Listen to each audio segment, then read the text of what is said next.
these emerging franchisors are kind of on their own. There is not really this single source of truth for franchisees or prospective franchisees to go out and try to find the brand that's truly the best fit for them. And so we created this platform with all that in mind. Welcome to the My Future Business Show, where we get you in front of your best audience and keep you there. Not only are we interviewing the biggest names in business to help you become even more successful, we're inviting you to book your spot on the show to help you grow your business. So at the end of the call, make sure you fill in the interview application form at myfuturebusiness.com/interviews. Hello and welcome back to the My Future Business Show. It's Rick Nuske here. I'm your host. It's wonderful to have you back with us. And if this is your first time, welcome to the show. I know you're going to get a great deal of value out of joining us. And on today's show, I have the wonderful opportunity to speak with Jimmy St. Louis. Welcome to the show, Jimmy. Hey, Rick, thanks for having me. Absolutely. My pleasure, Jimmy. Now, we're going to be talking, obviously, about your business that you founded and are CEO at, which is called Franchise123. And we're going to be talking about the franchise development industry and how Franchise123 is changing the way franchises and franchisees connect. But before we do any of that, Jimmy, it's important for us to learn about the people behind the business, because I know that business fundamentally doesn't change all that much. So let's start off by finding out where home is for you. Sure. Yep. I'm actually located in Tampa, Florida. So I've been all over the United States, but for the last 14 years, I've found my way here to Tampa and have had the chance to run a couple companies out of this area, and it's a pleasure to live here. Tell us what drew you to the location. So I actually came down here for work. Prior to living in Tampa, I was working up on Wall Street and as an investment banker and an analyst. And prior to that, I was actually playing professional football. So playing professional football? Yeah, American football. Yeah, so yeah. I had the opportunity to play professional football, and then I was up in New York and got called down to Tampa to help start a medical spine surgery business, and was involved in that for about 6 years, from 2006 until 2012. I think this is a great segue early in the piece to talk to a former sports person, because I know that discipline and mindset have a massive part to play in your success. So do you think any of that mindset has transferred into your business space? Yeah, I think probably. It's been a bit inherent in me since as far back as I can remember. Mm-hmm. But, I think probably a lot of things you learn in sports, but you could probably learn in other areas of life as well. You learn about relationships, camaraderie, certainly the work ethic and the focus and your ability to properly segment and manage your time. I think you learn that over the course of your life as an athlete. It doesn't mean you don't learn those in other areas of your life, mm-hmm. but that was the path I chose. Do you have any time for sports and hobbies still? Well, I do. In fact, up until 2016, I was still competing competitively. I was training for the U.S. Olympic rowing team back in 2016 to try to make a run at the Rio Olympics, and stumbled upon that sport in late 2014 and made a hard run at it. And so competitive sports have always been just a part of who I am. Currently training for triathlons and always trying to find ways to optimize my health, and hopefully later, much later in life, my length of life will meet my quality of life. Yes, absolutely. I'd love to talk about that if we could, in terms of daily routines. What's it look like for you? Are you an early riser? I'm an early riser. I think that there's people live by that. The early bird gets the worm. But for me in particular, I just like that quiet time. I'm also in bed late, and I just enjoy that quiet time where either late at night or early in the morning, where the world may still be sleeping, and you get that time to think about your plans for the day, get that time to catch up without a lot of noise around you. Mm-hmm. So I really just, the main reason I'm an early riser is really just to appreciate that quiet time. Yeah, absolutely. Thank you for sharing. I always love these windows into people's lives. When you talk about quiet time, for me, it's reflecting, just looking out the backyard. We've got a beautiful view here. I'm wondering what your quiet time looks like. Do you watch movies? Do you do the same things? What do you do? For me, in the mornings, I like to wake up and read. I sometimes go in the sauna. There's meditation. this morning. My girlfriend and I went for a paddleboard. That was nice. It can be a variety of things. If I am alone when I'm traveling, I like to wake up, read a chapter of a book, answer some emails, and then after 5-10 minutes of meditation, I'll go and work out. And just people think I'm a little silly when I work out without headphones and without music, but I really just kind of get in the zone there and like to be left alone and just go work out. And just that's kind of the quiet time that helps me give the chance to think. Yeah, thank you again. Now, I wonder if we, wind back time a little bit and we go back to your childhood growing up. Where was it that you grew up, and what can you remember, one fond memory of growing up in your childhood? To me, my father was in the military and we traveled all over, but we spent 5 years in Seattle, Washington, the Pacific Northwest, and that to me was the most instrumental time of my life. It's kind of constantly a little bit foggy and rainy there a little bit, but doesn't ever lightning or thunder, so you have the chance to do anything and everything outside at all times. And I lived outside, climbing trees, playing sports, getting in a little bit of trouble as a kid, and it really just taught me just really the benefits and love for nature. And that to me was probably the most instrumental time of my life. This is very important because I think it gives some good context about who you are as an individual, what your belief systems are and what you value in your life. And I wonder, I know that you're an educated individual. Do you still find time to take in more content, keep learning? How important is ongoing learning, do you think, in your life? Sure. So I read about a book a week. By the 6-month mark for this year, I read about 35 books. And wow. I'm just constantly trying to look for new tools out there. So I'd say it's about half business books, which would include leadership, tactical, strategic, and then the other half is encompassed with either health and wellness or just books for pleasure and leisure. But I try to wake up in the morning and read and just try to gain a little bit of knowledge. To me, that's a bit of the fountain of youth. Yes. I think that you really kind of, when you stop having the ability to learn and make decisions for yourself, I think that's where life starts to take a turn. And so for me, that's exactly right. Yep. So is there a common thread that you find through the non-fictional business books that you read, given that you read so many of them? I think that they're all with the intention of trying to help somebody. I think the common thread may be a little bit different than what people would anticipate. To me, it's that there really is no magic formula. Everybody's looking for the 10 steps or the 2 steps or do these things and you're going to be better. I think systematically people like systems, same thing like with what we're doing with Franchise123. But the reality is in these books, the common thread is that there is no magic formula, but I do believe that if you can stick with a formula that works for you, for your personality and for who you are, then it does increase the likelihood of success. I'm reading a book called Noise right now, which I think is great for this conversation. It really talks about how noise in the environment really prevents your ability to make good and accurate decisions. We are flooded with so much information out there. And it's hard to dissect what's right and wrong and what's up and down. And I think that a lot of that is because we're overloaded with information and we just don't really know where to go. Yeah, that's some sage feedback. Thank you again. Now, you talked about systems, and we're going to be jumping into the core of the call in a short moment, but you talked about your father a little earlier, and I wonder, in your formative years growing up, were there any other people that influenced you into the man that you've become today?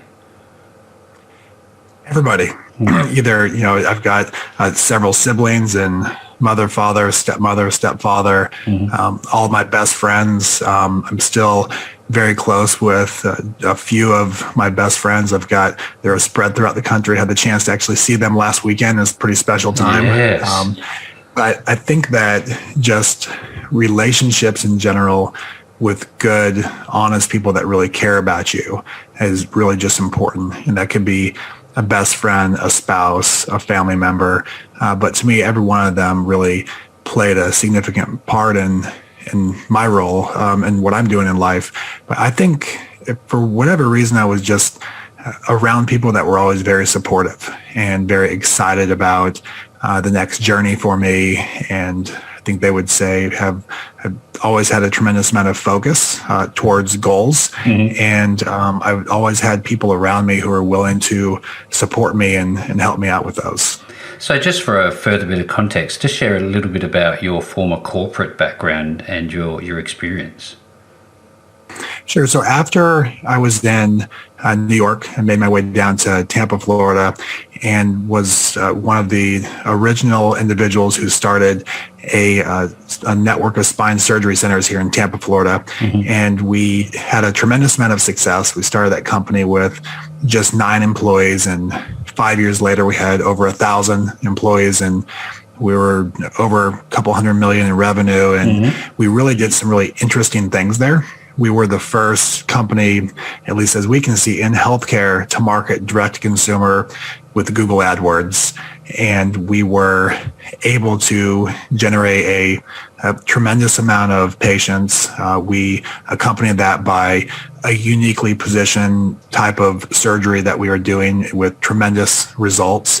And we started a network of surgery centers throughout the country. I was involved with that company for 5 years as the chief operating officer. And during an 18-month stint there, our CEO had some personal things going on. So I ran the company, and we were able to see some tremendous growth during that time. So after I sold my shares in that organization, I then moved on to start my own healthcare consulting company. I did that with the intention on finding the next opportunity in healthcare. And I was looking for what is that market where there's an unmet need as a part of healthcare that has not changed in decades, but patients are really in need. And we had this theme, kind of get paid to watch the movie, where we were engaging with a number of different organizations, bringing our business model into those organizations, and we were trying to see where it would be best fit. We were fortunate enough to find a couple companies we really liked. We acquired a portfolio of cellular-based therapy patents out of this group in Miami, and we moved them up to Tampa, Florida. We rebranded them to a regenerative medicine company, and we started a network of lung treatment centers utilizing your own cells to treat chronic obstructive pulmonary disease or other types of pulmonary disease like emphysema, et cetera.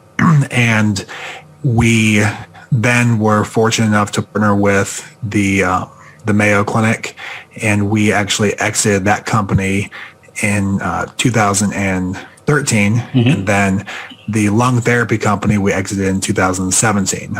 Wow. So I spent the last 13 years building out those companies. Yeah, wow. Thank you for sharing. That's a really great context. Now, why franchising? What happened there? How did this all come about? So a bit of an interesting story. So I did mention earlier when I was spending time trying to make the United States rowing team, and I had entered a competition called the World Indoor Rowing Championships, the Crash B Sprints out in Boston, and had never really done the sport before. About 1,000 people that are competing, and actually finished third. And I picked up the phone and called the head of high performance rowing for the U.S. rowing team and said, hey, I'd like to see if I could learn the sport, have some time now. I've had the chance to have a successful business career, and I have a little bit of time. And so they actually flew me out to Seattle, and then I spent some time learning how to row. And then I spent some time down at the Olympic Training Center, actually 18 months, and made a really hard run at the Olympics. And so that's back in 2016. I was at the Olympic Training Center, and a little bit older than the other guys there, about 8 to 10 years older than most of the guys there. But I had that strong sports background, the endurance running background, the football background. So I was able to have the physical fitness to perform. I just had to learn how to do the sport. So I spent a lot of time doing that. But while these guys were doing their off time, they're playing PlayStation, they're hanging out, I was really trying to tune my mind. And I was actually watching the news early morning. I was watching the Today Show, and they did this special on this brand called City Row. City Row is like an Orange Theory for rowing. It's a franchise. It's a boutique fitness franchise where you do circuit training and rowing, and it was hitting really big in New York City. And so I picked up the phone and called them and said, I would like to open up a handful of them in Florida and, see if I can build out a big network of these boutique fitness rowing franchises there. They said, after we had the chance to talk about business background, said, I don't know that you're going to want to run some franchises. Why don't we introduce you to our managing partner? We may have some bigger opportunities for you. And so an individual named John Raji, he owns a company called Franworth, and he's with Domino's and Krispy Kreme's. He's a well-known franchise guy. Yes. He helped found Title Boxing. We became just very, very good friends. And he started to mentor me in the world of franchising. And as I spent more and more time in his operation, they're located in Ann Arbor, Michigan, I started to notice that there was a big unmet need in franchising.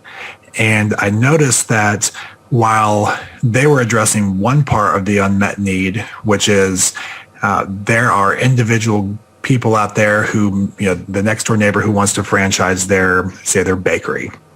They may not know the legalities around it. They may not be able to build up the operating systems. But what I noticed with these emerging brands was what they don't know how to do is they don't know how to sell. Yep. And so in order to expand your franchises, and it often takes anywhere from 50 to 100 units before you even become sufficient to support your operations with the revenues from your royalties, they aren't able to sell. So what they're going in one of two different ways. I'm looking at their books and saying, what is going on here with this significant consulting fee that you guys are paying for your emerging brands? And he said, well, that's what we're paying to brokers to sell for us so we can expand our brand. So, okay, help me understand this a little bit more.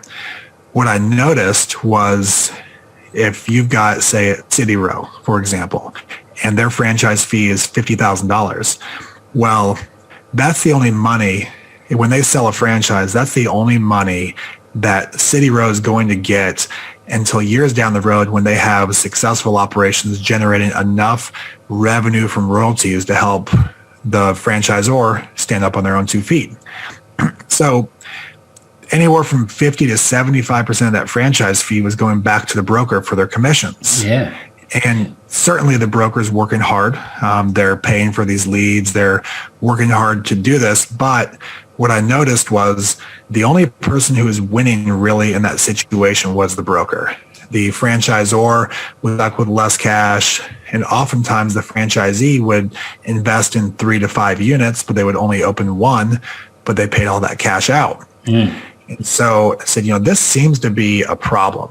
And what this really reminds me of is the real estate world.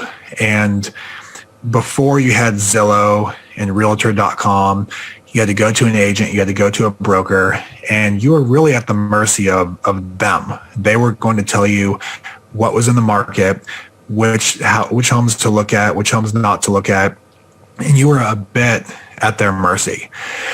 So that was problem one. Problem two was there's these things called lead portals that are out there where you may type in, hey, I want to buy a franchise. It directs you towards a portal, and you would start to click on brands, just any brand you like, any brand you recognized. As a consumer, you are clicking on that brand kind of without really knowing much about it. Mm-hmm. And then that brand pays that portal anywhere from $50 to $100 for that lead just for the chance to talk to you. Well, the problem is with the emerging brands, so they're either working with the brokers or they're paying money towards the portals. And so they're either paying out high commissions or they're getting really, really poorly qualified leads. In fact, they're only reaching about 1 out of 25 of those leads that they pay for from the portals. So they're spending a lot of time and a lot of effort trying to grow their own business. And we noticed, wow, these emerging franchisors are really just kind of on their own. They're is not really the single source of truth for franchisees or prospective franchisees to go out and try to find the brand that's truly the best fit for them. And so we said, what we need to do? We need to build out the Zillow of franchising. Yeah. We need to build this single source of truth where people can go and gather true, fair, accurate information, and then not only gather the information, but engage with those brands that may be a true good fit for them. And then let those brands, our platform's open interface, let those brands go on there and make their profile good and accurate and attractive. And so we created this platform with all that in mind. So, this is kind of a long story for how we got into this. No. That's wonderful. Thank you very much for sharing. Now, there's obviously two sides to this, franchisors, franchisees. Now, do you help the or prospective franchisors prior to coming on to your platform to see if they're a good fit, if they're ready to become franchisors? Or do you only deal with existing ones? Sure. So, and for the listeners as well, just to clarify, so franchisor, that's the holding company. Yes. The franchisee, that's the person who's going to that company to say, I'd like to open up a location in my backyard. That's franchising in a nutshell. There you go. So we believe that there's a number of unmet needs that we're addressing with our platform. Mm-hmm. So the first is to give prospective franchisees all the information they need to make the right decision for themselves. The second is to give franchisors the chance to compete against groups they may not have had the chance to compete against before. Maybe that's an emerging bakery. It's a mobile-based van business to go and repair your roof, your garage. It may be a boutique fitness. What we're trying to do is we're trying to give the emerging brands a fair shake to compete against the big players. Yeah. And so we will often have the majority of the groups that are on there, although we have all 4,000 franchisors on our platform, the ones that are actively engaged are typically the emerging brands. They have anywhere from 10 to 100 units. And then I'd say about 15% of the phone calls we receive are of groups who are considering franchising. And they're saying, we want to franchise. We'd like to see what the market looks like. You think it's a good idea. And that has given us the idea that down the road, we do anticipate building out an industry standard suite of services where if you have someone next door who wants to franchise, say, their fitness concept, they can plug in and we'll be able to provide them with that back office infrastructure that they may have had to go out and find on their own, the credit card processing, the HR systems, the accounting systems. But for now, our main focus is to give prospective franchisees all the information they need to match with the best fit for them. It really opens up the opportunity, whereas it may not have been available to them in the past, doesn't it? I sit here and I think to myself, what a wonderful platform. Now, in all of this, I wonder, and I'm always interested to find out where the names for these organizations come from. Where did you choose Franchise123? How did that come about? So some of my partners, we were brainstorming, and their whole thought process was there's a lack of systemization within franchising, and that may seem ironic, but you've got the systems as a franchisor, but there really isn't a sophisticated, simple, and easy to understand system for individuals who want to buy a franchise. It's very complicated. It's very confusing. There's lots of note taking. There's a lot of distrust. So we said we want to help people understand that within 3 key decision points throughout the process, research, identify, and decide as our 3 steps, we wanted to help individuals understand that buying a franchise can indeed be fairly straightforward. Now, this is what strikes me about this is Franchise123 could clearly be a global presence. Is that correct? Certainly. The main thing is for us to understand the legalities that are more worldwide, but absolutely. We also believe that it's going to be a great platform for franchisees to resell their units, where if you have an individual who's got a boutique fitness center and they're ready to just retire or to move on, our database is so significant, we can say, okay, these are the number of leads that are looking to buy a boutique fitness center in your area. And here's who they're currently looking at. So we think that that transaction can be relatively straightforward. And it's oftentimes a much easier thought process to decide on what we would call a going concern as opposed to a new business. And so we think that the resale market worldwide will be pretty significant for us. So what's been happening recently, given the nature of the world we're living in at the moment? Has there been an uptick in the interest in franchisees coming through? So when you look at franchising, you really touch all aspects of business. You could be thinking about a McDonald's, or you could be thinking about investing in a van that's going to go and make your garage look nicer, right? So kind of all ends of the spectrum. What we're seeing within franchising right now is, yes, the number of franchise transactions that are taking place are actually increasing, but we're seeing them increase in some specific areas. One, a lot of remote-based work. So we're seeing there's accounting system franchises out there. We're seeing that there are home improvement franchises. So those, everybody's sitting at home. They want their home and their home office to look nice. So people are really investing a lot of time into that as well. So we are seeing certain sectors of the industry, really those businesses that could have been run remotely, the non-bricks and mortar ones, that's when we're starting to see the franchises begin to emerge. Yeah, that's wonderful. I'm looking at this. I'm thinking, well, how do I get involved? What are the technological steps that I have to go through? Because clearly you're in an innovative space, you're a disruptor, and you're going to be changing this market. So there must be some sort of a different approach to the way in which you're connecting people. Sure. So when you are interested in franchising or just want to learn a little bit more about it, you just go to franchise123.com and just a couple quick steps. You fill out some information. We have a little algorithm that begins to match you up with the best brands for you. It's kind of an intuitive, fun thing to watch. It starts at 4,100 brands, and as you click on different options that are important to you, you see that number start to shrink down to just less than 100. And now you've started to get some clarity as to what may be a good fit for you. That whole process takes about 3 minutes. 3 minutes for us, that's 3 minutes, and they're ready to go. Now, the more kind of complex side of things is on the franchisor side. They can go on, they can upload their presentations. In a matter of a couple minutes, they can build out their own microsites on Franchise123. So now they'll have their own franchise development website.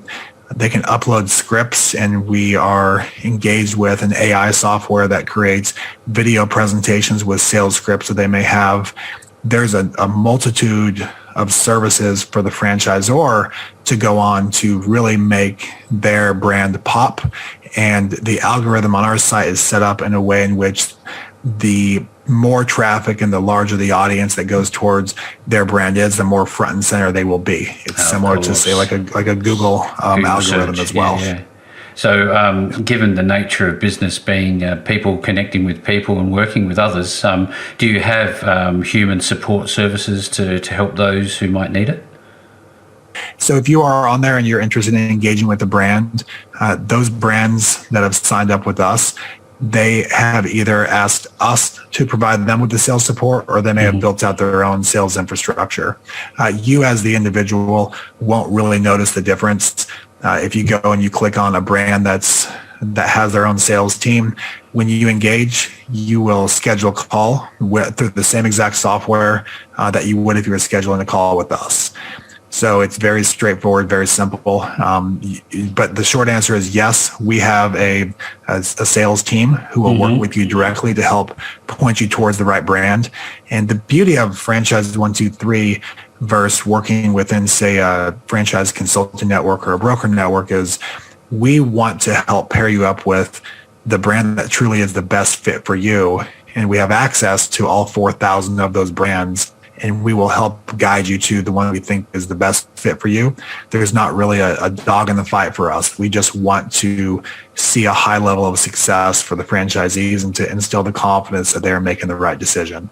Thank you again for the feedback, Jimmy. Now, I'm looking at your website and it's wonderful. It's very clear, very easy to understand, which I think is important. But given the nature of the mobile technology that we all use today, are there other ways for people to be able to access this information? Sure. So we do have a mobile app. You can go just type in franchise123.com. It's more of what the tech world would call an MVP or a minimum viable product at this point. When you go on to, you download that app, you will answer a series of questions. That algorithm will then pair you up with about 100 or so options. And then similar to like a dating app, we've created a dating app for business. You'll swipe left or right based upon if you don't like it or you do like it. And when you do like it, then you would then be directed towards the web platform to engage with the brand. But on your mobile device, you can research and you can start to identify ones that may be the best fit for you. And then ultimately, we plan on migrating our full suite of services over to a mobile version here within the next 6 months. Very exciting times. Lots to come in the next 12 to 18 months, I'm sure, Jimmy. Thank you very much for sharing. Now, if you are interested in learning more about Franchise123, the website is very easy to remember. It's franchise123.com. There's obviously links to Google Play and the App Store to download the app directly. Make sure you check it out. It's well worthwhile. This will give you a great start into the franchising space. And with all that being said, Jimmy, thank you so very much for joining me on the My Future Business Show today. Great. Thank you, Rick, for having me. I appreciate it. Thanks for joining us today. If you enjoyed the call, then make sure to subscribe, leave a comment, share us with your friends, and book your spot on the show at myfuturebusiness.com/interviews. And if you're looking for solutions that will help grow your business, then visit myfuturebusiness.com/shop.